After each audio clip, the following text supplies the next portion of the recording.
I will call Grant Roberts. Oh, thank you very much, Mr. Chair, for giving me the call there. Yes. I want to help my colleague, Mr. Scott, out. And I think the best way of being able to do that is work through a little basic statutory interpretation exercise for the member. I want to refer him to...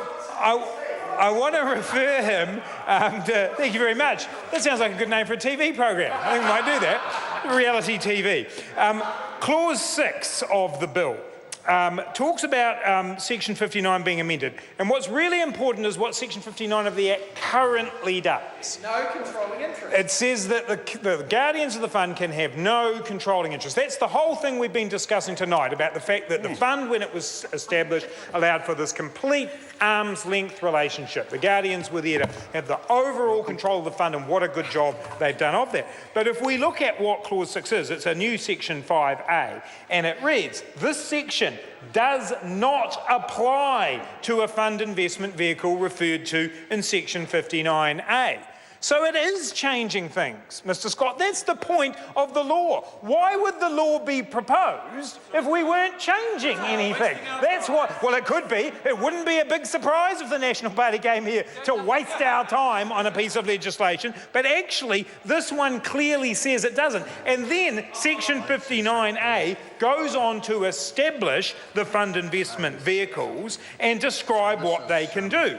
All or any of the investments in the fund may be held in an entity that is formed, for Mr. Scott, or controlled by the guardians for the purpose of holding, facilitating or managing the investments of the fund, brackets, a fund investment vehicle.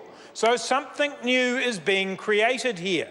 Something new that is different and requires us to amend the section of the law that says that the guardians have no controlling interests, which means they can have controlling interests. And it goes on, which is why sections 1A and 1B were added by the committee. And I want to refer members back to the words the committee used in its report.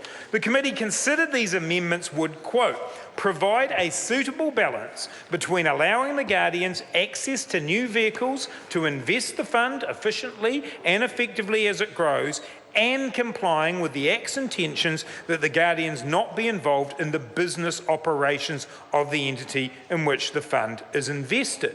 The Select Committee considers it desirable to reinforce the intentions that FIVs be passive holding entities, but also accepts that considerations of diversification and risk management might make some classes of assets a desirable investment for the fund, so the question of effective control of an operating entity might arise.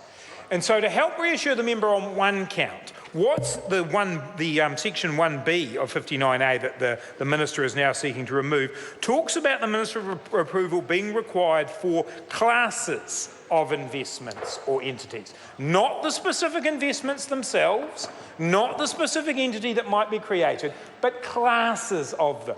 It's to give a little bit of reassurance that the fund is not going off in a direction that taxpayers would be uncomfortable with. But it's not about the Minister specifying a specific investment or controlling whether or not a specific investment would be made. And that's exactly why those words that I've read out by the committee were unanimously endorsed by the committee, because this does fundamentally change an original premise of the bill. Now the committee, yes it does, of the Act, yes it does, Mr Bishop. Why would section 59 be changed? Why would it be changed if it didn't do that?